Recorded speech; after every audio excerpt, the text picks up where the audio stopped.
All right, good morning, everyone. So for those of you in left church, I'm really not trying to ignore you, but to work it out so I can sit here for 45 minutes or be with you for 45 minutes, this is what we worked out to be able to be with you.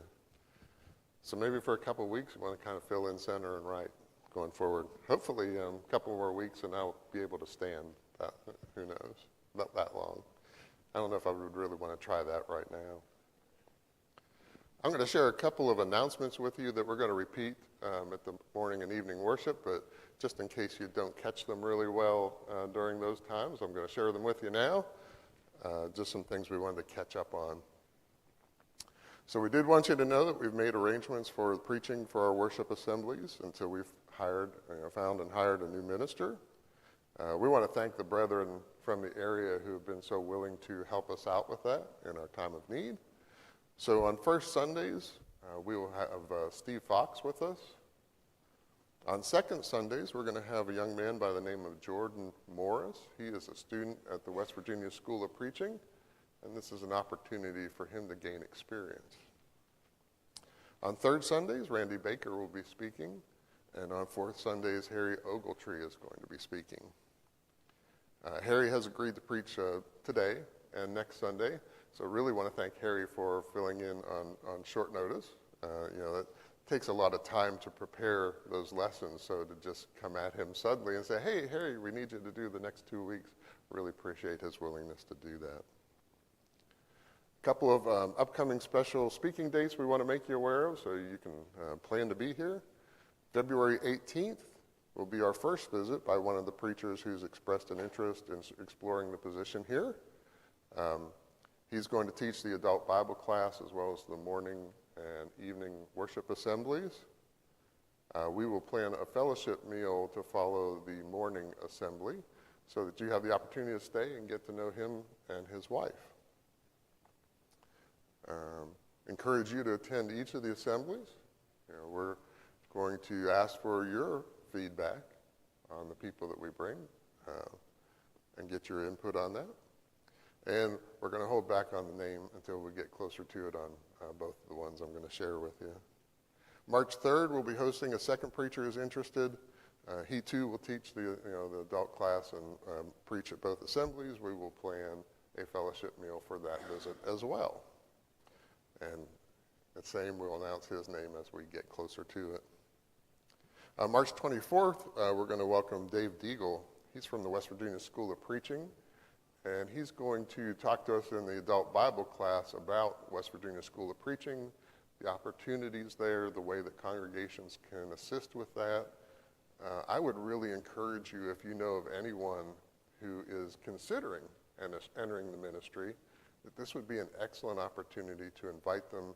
Dave is going to be talking a bit about the school itself and what's involved, and is more than happy to speak to anyone who may be interested in getting more information about what's involved in attending and considering that.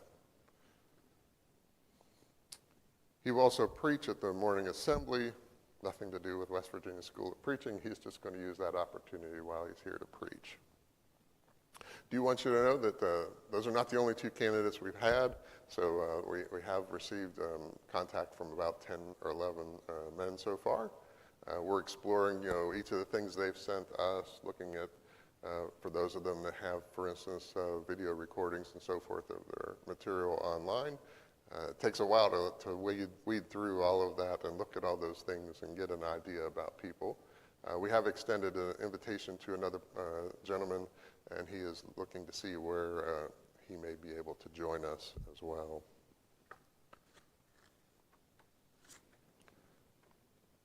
Secondly, during our search for this new minister, until we hire one, we're asking for your help in communicating any situations where members may be ill, hospitalized, or potentially in care facilities, rehab facilities, things like that. We may not have as instant communication, say, with the hospital as we've had in the past. And so we want to make sure that we're aware of members who may be in need of a visit or things that we can help out with. So we'd ask that if you find yourself in that situation, please let us know, or have a family member let us know. you are welcome to tell us that you don't want it announced. That's fine. Some of our members like to keep things kind of private, and I respect that, and we're going to respect your wishes in that. But just want you to know that we'd like to know that you're in that situation, and if there's anything we can do to help you, please let us know. If you'd like a visit from one of the elders, we'd be happy to do that. But we're going to need your help in knowing when people are in those situations. A reminder, everyone, please understand that there are those members who prefer to keep those situations private. We may be aware of a member's situation, and you may ask them about us and ask us about them, and we may not be at liberty to tell you about it if they've not given that permission. So we remind you, just as we remind ourselves, that we're only at liberty to share other people's information when they've told us we can. All right. I'm going to ask David. He agreed to start our study off with a prayer. Our Father, we're thankful for the opportunity we now have to study together from your word. We pray this morning that you would be directed in class, that you help each of us listen, we might be able to better understand your will. We pray now that you'll be the ones that took it out this morning, because of bad weather. We pray that you'll be with us and soon be able to come back with us. We pray now that you're with us in our study this morning. In Jesus' name, amen. We're going to be in Job chapter 39 today. So just an opportunity for you to groan. I'm going to go back just a little bit. I've been watching the classes online, and that's really hard for me because I'm used to having comments or questions or whatever it be, and all I can do is ask them to the computer, and it doesn't answer. So there's a few things I wrote down as I was watching from home that if I'd have been here, I'd have really liked to ask the question about or made a comment about. So just a couple of things I want to jump back on, things you've already covered, and just bring up some things maybe that if Hunter talked about them, I'm sorry. I must have missed them somehow in the presentation, but just things that I came across that I felt were just things that Hunter hadn't necessarily touched on. So if we go back to Job chapter 36, verses 8 through 15. This is one of Elihu's part of his speech. It says, if they're bound in chains and caught in the cords of affliction, then he declares to them their work and their transgressions, and they are behaving arrogantly.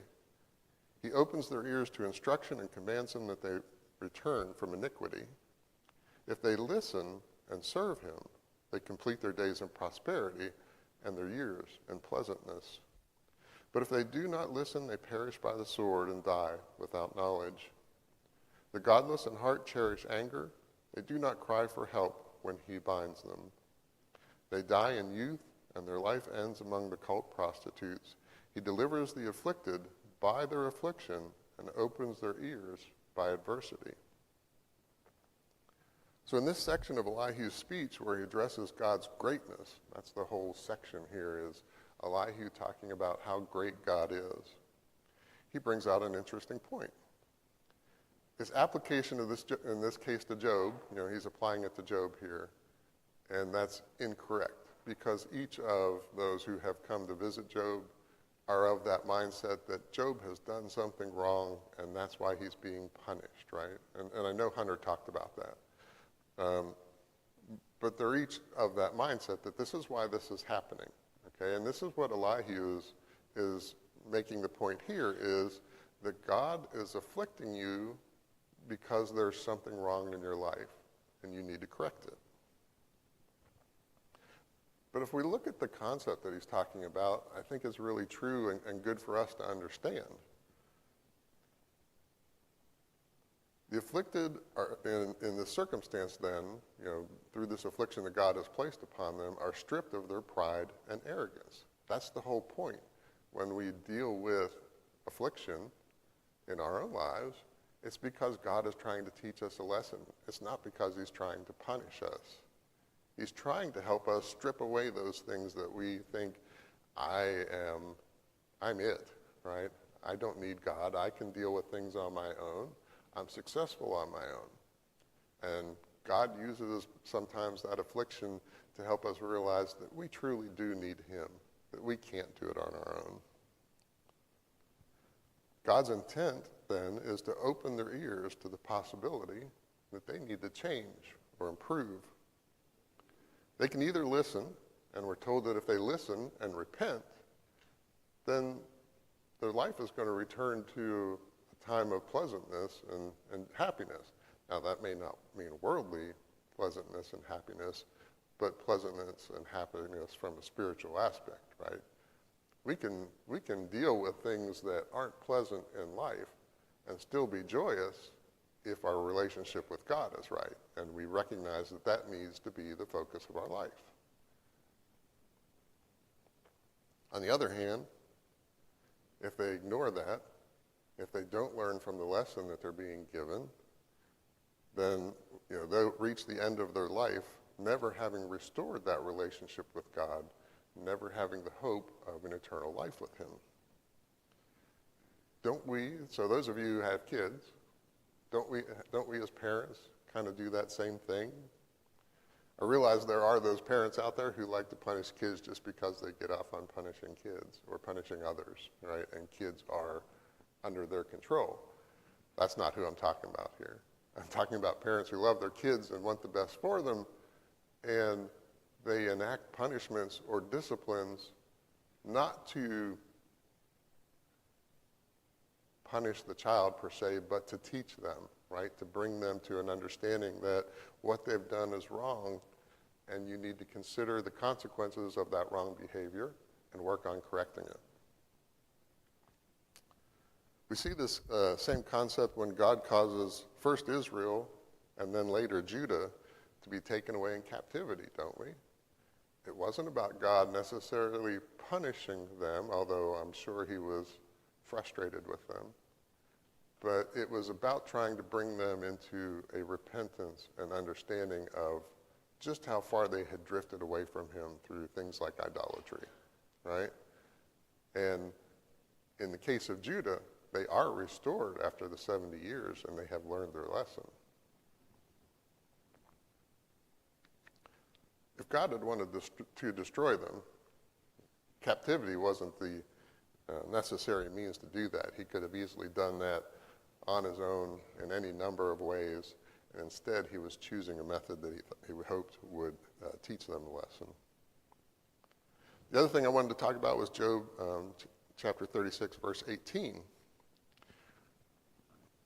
where Elihu warns Job, "Beware lest wrath entice you into scoffing, and not let the greatness of your ransom turn you aside." This is another valuable lesson we can all take from this text. And actually, this might even fairly apply to Job in this sense. This is not accusing Job of doing wrong. This is warning him about the dangers of you're in an intense period of loss and despair, right? And he's saying in our distress, we should draw nearer to God, not create a separation between us. Paul in the New Testament conveys a similar concept in 2 Corinthians chapter 2, verse 10. He says, "For the sake of Christ, then, I am content with weakness, insults, hardships, persecutions, and calamities. For when I am weak, then I am strong." The idea being that when I recognize my own weakness and my own need for God, that's when I am at my strongest, because then I'm relying on the person or the being that I can truly rely upon, not myself, but on God. Elihu's warning to Job, "You've suffered greatly, to a point that may take you to despair so deep that you no longer see that God can help you conquer any situation." Think about that. Satan would love to take each and every one of us to that same point in our own lives, wouldn't he? Wouldn't he love to get us to the point where we're in such deep despair that we've given up on God being able to help us, that would be a complete victory for him. And that's what Elihu is warning Job here. Elihu doesn't recognize that this is Satan's doing, but that's the idea. When you get to this point, if you reach that point, you could terminate your relationship with God, and the only one you're really hurting is yourself if you do that.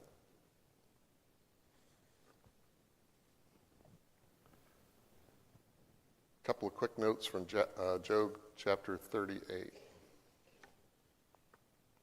Verses 2 and 3, I thought it was really interesting reading the commentaries. There's so much disagreement on what is meant by these verses right here, or who's being talked about. It says, who is it that darkens counsel by words without knowledge? And then he says, dress for action like a man, I will question you and you will make it known to me. This is the beginning of God's response to Job. So one thing I found really interesting about this is that we transition directly from Elihu speaking to God speaking. Job doesn't get a chance for rebuttal against Elihu. God steps in and he's going to bring this whole interaction between these five men to an end and start settling things. But in verse 2, when he says, who is it that darkens counsel by words without knowledge? Who's he referring to here? Is he talking about Elihu? Elihu just finished speaking. Is he talking about Job? To some extent, Elihu has accused Job in his speech of doing this very thing. Is he talking about Eliphaz, Bildad, and Zophar? Could certainly apply to them too, couldn't it? We see throughout this book that this could really apply to any of the five at different points in the conversations, right? Each of them is spoken with less than perfect knowledge. They can only speak from the wisdom that we possess as men, which is far inferior to the wisdom that God has. So from God's perspective, every one of them speaks without knowledge. Some commentators are really strong in believing that this is referring to Elihu, and basically it's saying, why did you come up with this big long speech, Elihu? All you're doing is muddying the waters here even further. And I can understand the argument for that because he's the one who's just finished speaking. Others consider it to be Job, going back to the fact that Elihu had mentioned in his own speech about how these were characteristics. He didn't use the exact same terminology, but these were characteristics of some of the things that Job has been saying all along, that he's speaking without wisdom, he's speaking out of his anger and despair, and he's saying things that simply aren't true. And that's not good counsel, that's not good advice to anyone, right? For myself, I tend to lean toward Job. That's just me. You take from it what you want. Simply because of what happens in the very next verse, where he directly continues, to me, seems to continue to address Job. He's not telling Elihu to prepare to answer the questions he's about to ask. He's telling Job to get ready to answer the questions that he has asked. Just seems a more natural flow to me that whole statement is directed at Job. Verse 3 is clearly directed at Job. He'd been begging, calling for a chance to present his case before God as if he could go to court with God and put his arguments out there. And God here tells him, prepare yourself, you're going to get what you asked for. In a manner of speaking, it's not going to transpire the way Job envisioned it. But God's going to give him the chance to put up some arguments.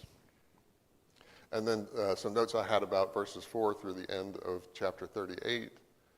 So beginning with verse 4, but God begins questioning Job, but the purpose is to help Job come to the realization that Job's wisdom, the wisdom that he has as a man, is imperfect and can't compare with God's wisdom.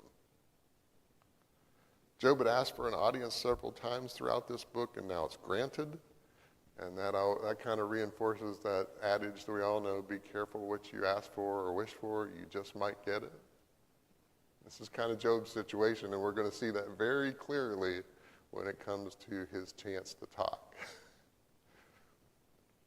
Through the end of the chapter, God challenges Job to explain a couple of things. Did Job witness or help in the creation of the world? Of course not. Does Job know how the world works, and can Job control it? These are the themes of the questions. Does Job know the workings of the visible heavens? Things like the moon, the stars, the constellations. How did they get there? How do they produce light? How do they move? Job can't explain any of that, but obviously God does. No. And lastly, he asked Job, can you control the weather? Of course, Job can't.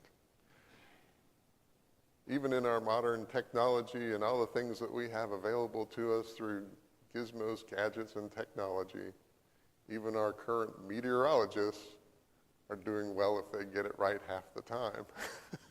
And that's just predicting the weather, not controlling it. God can control it. In verse 39, he begins questioning Job about the other creatures that exist in God's creation, those aside from man. And he covers the lion and the raven in chapter 38 before we move on to chapter 39. So I know that wasn't really a study of new material, but does anybody have any comments or questions before we move on? If you're on this side, you're really going to have to wave your hand because you're going on peripheral vision. All right. Let's get into chapter 39.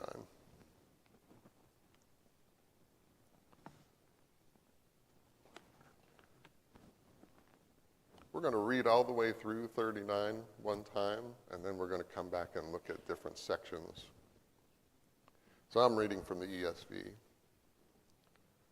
Do you know when the mountain goats give birth? Do you observe the calving of the does? Can you number the months that they fulfill, and do you know the time when they give birth? When they crouch, bring forth their offspring, and are delivered of their young.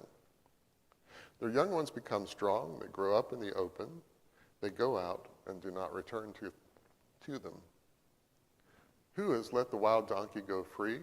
Who has loosed the bonds of the swift donkey?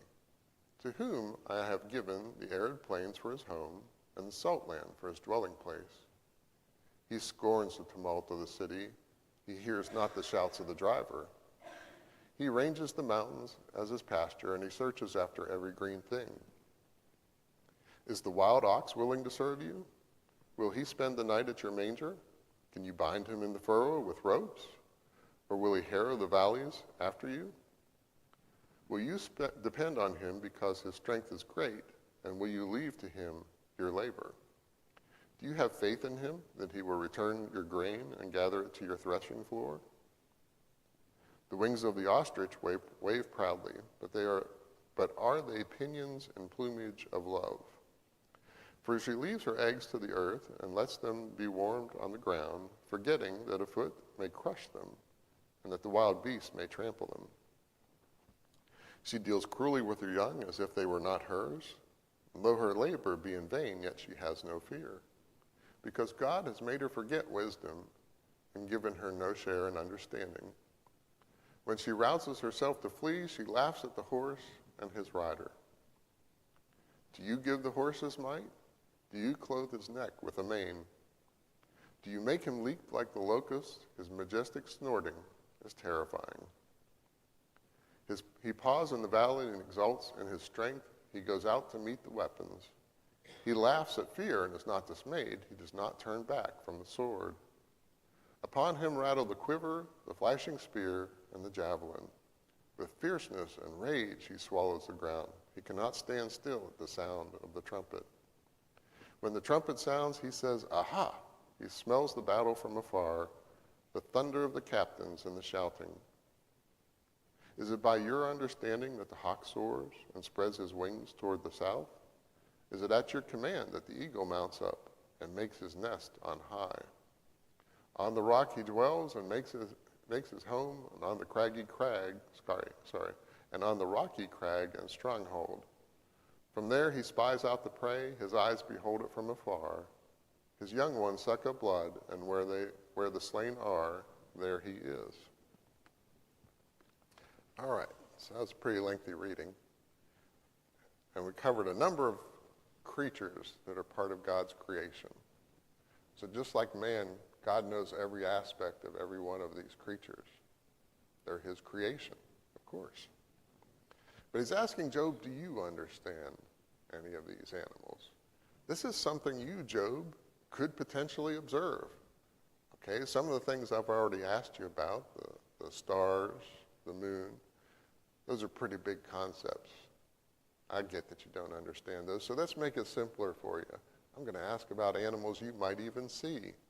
Let's see what you know about them. So let's go back to verses 1 through 4, where he's talking about the goats giving birth, then the does. I know in different translations there are different terms you might see there instead of does. I think I saw hinds in several translations if you're using something other than the ESV. So they're talking about essentially wild deer. Excuse me. So the men of Job's time knew of the animals that they raised, but they knew little about wild animals and their habits. God questions if Job knows when these wild animals bring forth their young. And he's talking about wild goats and wild deer. We need to keep that separated in our minds. He's not talking about the domesticated animals they know. Obviously, they've been working with these animals for generations, and they understand, when they tend to give birth and things like that. But these are domesticated animals. He's asking about those wild animals. What about those ones? What do you know about them? Can you think of a man who probably is presented to us in the Bible as someone who probably knew a little more about these animals than what Job does? Can you think of a character that would fit that? I thought of Esau. What was Esau's greatest talent? He was a hunter. He went out and hunted wild game. And do you remember as his father approaches the end of his life and he asks Esau to go out and get him a wild animal fresh and cook it? He really enjoyed that, right? So Esau would have had to have been somebody who knew at least a little bit about wild animals. But he doesn't know it to the extent God is asking about here. He can observe some things, but he has no idea why the animals give birth when they do and why they do the things that they do. Only God understands that. Does Job know how long that they live in the wild? When they give birth. Their offspring don't need the hand of man to care for them as their domesticated animals do, but God has provided for them in his design. I took a comment from Matthew Henry. He's one of the commentators I regularly read about verse 4, and this was his comment. Though they are brought forth in sorrow, after their dames have suckled them a while, they shift for themselves into the cornfields and are no more burdensome to them, which is an example to children. When they have grown up, not to be always hanging upon their parents and craving from them, but to put forth themselves to get their own livelihood and to requite their parents. Woo! Struggled with that one, didn't I? Matthew Henry writes in kind of more Old English, so I struggle with him sometimes saying him. I can read him better than I can say him. I got a chuckle out of that when I got to the part about, that should be a lesson for human children. These animals, okay, their parents get them through the first, little bit of time, and then they go off on their own and they take care of themselves. He's saying, well, you human children should learn that lesson too. Don't be hanging on to your parents all your life, relying on them. I would never suggest that to my own children, but I just got a chuckle out of that when I read his comment. In verses 5 through 8, he's going to go on to discuss the wild donkey. There's a huge difference between domesticated or tamed donkeys that Job was familiar with, which men raised, sheltered, and fed, and they used them to perform labor, right? Compare that to this wild donkey. And the term that's used here is onager, or onager. It didn't say how to pronounce it, just spelled it, O-N-A-G-E-R. These animals ran free. They had no stable, no shelter. They didn't seek places to dwell that had shelter. They would just curl up and lay down when they needed to sleep, and otherwise they were just out in the wild. He found his own food, and while living in very harsh terrain. So no man, didn't rely on the hand of man to do anything for him. The wild donkey is happy to be free and has no interest in living with man or being cared for. He cannot be captured or tamed to suit a man. We find the same term that we find here, this onager, used in Genesis 16, verse 12. And the angel is speaking to Hagar. If you remember the situation here, Sarah has been has become upset because she had given Hagar to Abraham, and she bore him a son, and Sarah had not been able to do that. Sarah becomes upset because now Hagar has given him a son. He seems to be favoring her in Sarah's eyes because she has given him that son. And she's upset, and she goes and tells Abraham, we just need to get this woman and her son out of here. And Hagar runs off, fearing what Sarah may do to her. The angel comes to her, and he says, here's what he has to say about Ishmael, the kind of man Ishmael would be. He says, he will be a wild donkey of a man. And it's this same term, this onager. His hand against everyone, and everyone's hand against him. He shall dwell over against all his kinsmen. So Ishmael is going to become this same kind of personification, this onager. He's going to really not seek out, say, cities and towns and other people and so forth. He's going to prefer to live off in the wild and not be bothered by a lot of other people outside of his family. And he's going to be a bit of a rascal, and he's going to, the people of Israel are going to be against him at times, and his descendants will be against them. And that's just the way it's going to be. He's going to be like this wild donkey that we find here. Verses 9 through 12, he moves on to talking about a wild ox. Ask some questions like, do you think this wild ox is going to spend a night in your manger? Can't imagine what that place would look like by the morning. It'd be pretty well torn up. We know that Job is familiar with domesticated oxen. In chapter 1, when we're introduced to Job, we learned that he owned 500 yoke of them. These were among the possessions that were lost to the Sabians as part of Satan's attack on Job. But here, this wild ox is a very different animal. The King James Version refers to it as a unicorn. But if you read the New King James Version, they have updated that to a wild ox. I think the unicorn, not sure how that came into interpretation. This is a significantly larger and more powerful animal than the domesticated ox that they knew. And scholars estimate it to be just slightly smaller than a rhinoceros. So I can't imagine you being around an animal that large and thinking you could control it very well. Darby translates this term as a buffalo rather than an oxen. In any case, it was an animal men did not consider to be tameable. They didn't even attempt it. Couldn't be held by ropes.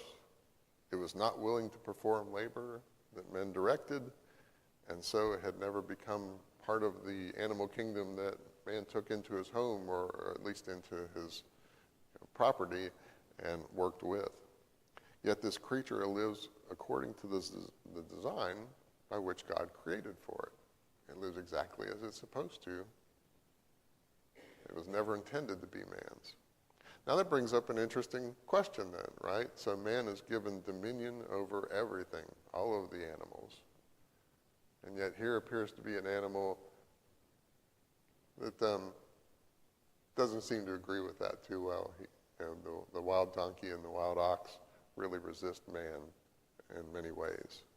I guess if you look at where we are today, if we really wanted to, we could domesticate these animals. We could force them. We have, again, back to technology, right? We have machines and things that could help us manage an animal that big. We see elephants at the zoo, right? And people interact with them. But in Job's time, they did not have the ability to tame these animals. Any comments or questions up through where we're at? No? Okay. 13 through 18 deals with an interesting animal, an ostrich. Various translations of verse 13 read very differently, implying very different different ideas compared to what the ESV does, and it talks about it's more about the parts about the pinion and plumage of love. Some say that the ostrich is demonstrating pinions and plumage of love. Others point out that this is a question. And I think that's the more natural understanding here when we get to talking about what an ostrich does. This is all educational for me. I get as much out of preparing for these studies as we do in the study because I learn all kinds of things I didn't know. Didn't know anything about ostriches. So here God asked Jacob about an ostrich. It says it waves its wings proudly, but guess what? An ostrich can't fly. So here's a bird with wings that can't fly.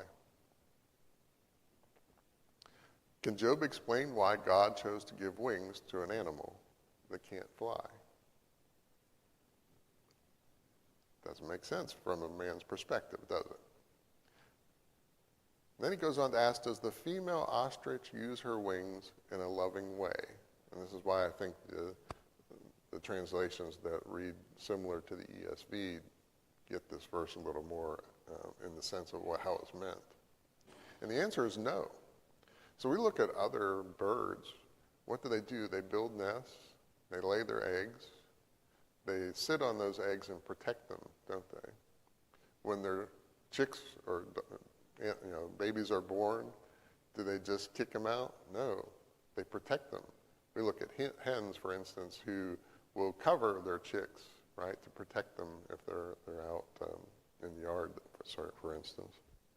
But an ostrich doesn't do that. She doesn't protect her eggs or the young that hatch from them.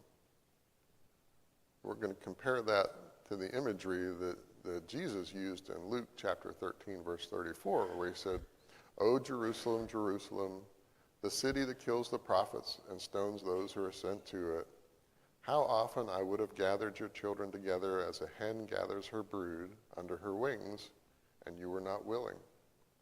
So Jesus used this imagery they really understood, a hen gathering her chicks under her wings to protect them. That was his desire.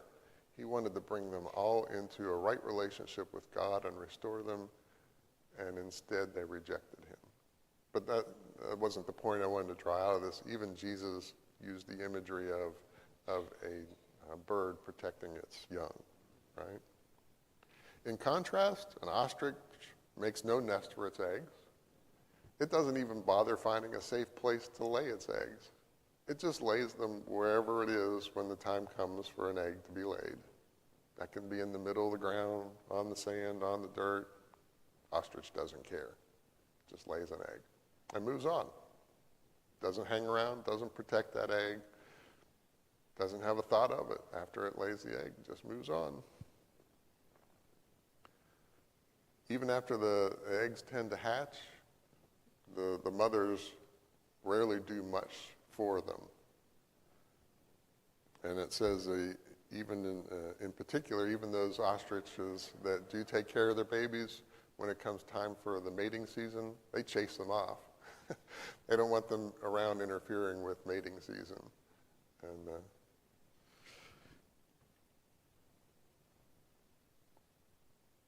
so, yet, despite the fact that she doesn't, do the things we typically think of as motherly, ostriches continue to hatch, continue to grow. They exist. They're not extinct. So why is that? We expect that parents need to take care of their children for them to succeed, and then here's an example where none of that happens, and yet they succeed. It's because God has provided for them. Do all of the ostrich eggs make it to being chicks? Of course not. It talks about them being trampled, being found by other animals, right? But yet enough of them do that the species continues. So that's how God provided for them. In verse 18, how many of you knew that an ostrich can outrun a horse?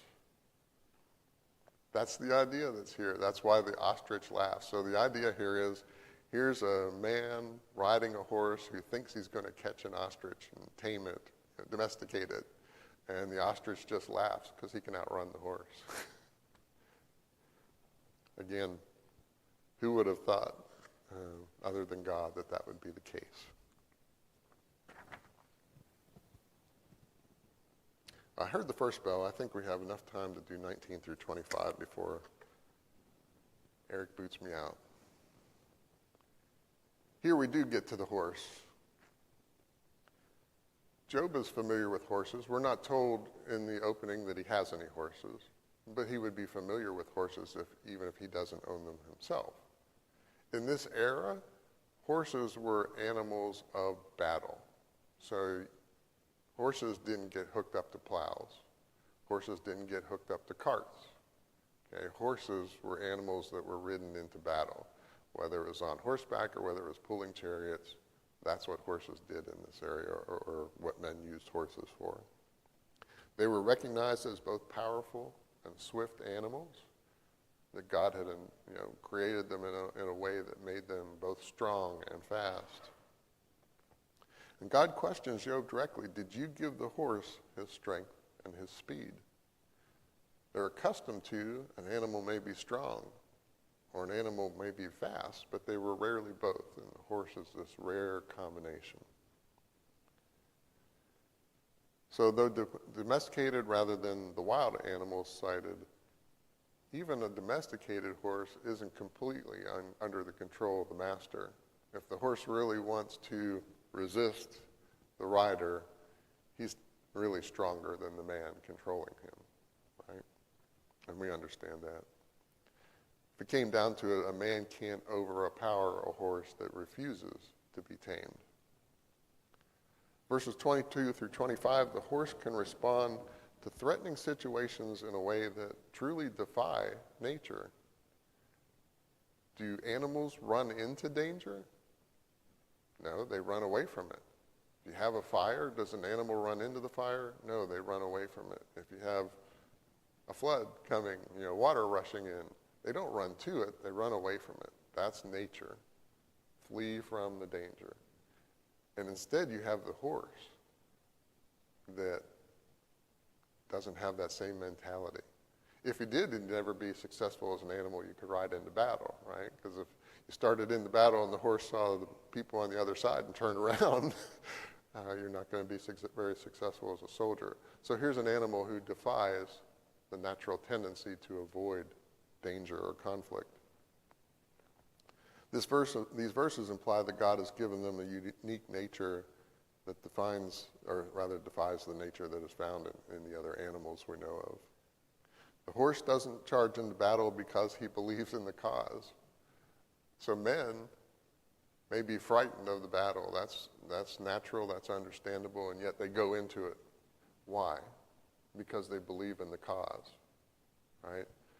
You think of things like the world wars that Americans, for instance, have participated in, and they're not on our soil, and yet men volunteered to go and serve because they believed in the cause. Animals know nothing about the cause. They don't care. That's not why the horse is willing to go into battle. It charges into the battle because that's the nature that God has given it. it is willing to go into the conflict. That even the imagery here is that it relishes this opportunity to go into battle. And that's so contrary to the nature of seemingly every other creature God has created. I'm going to ask real quick because I see him reaching. He's going to ring the second bell. Does anybody have a quick question or comment you want to make before we finish up for today? All right, thank you.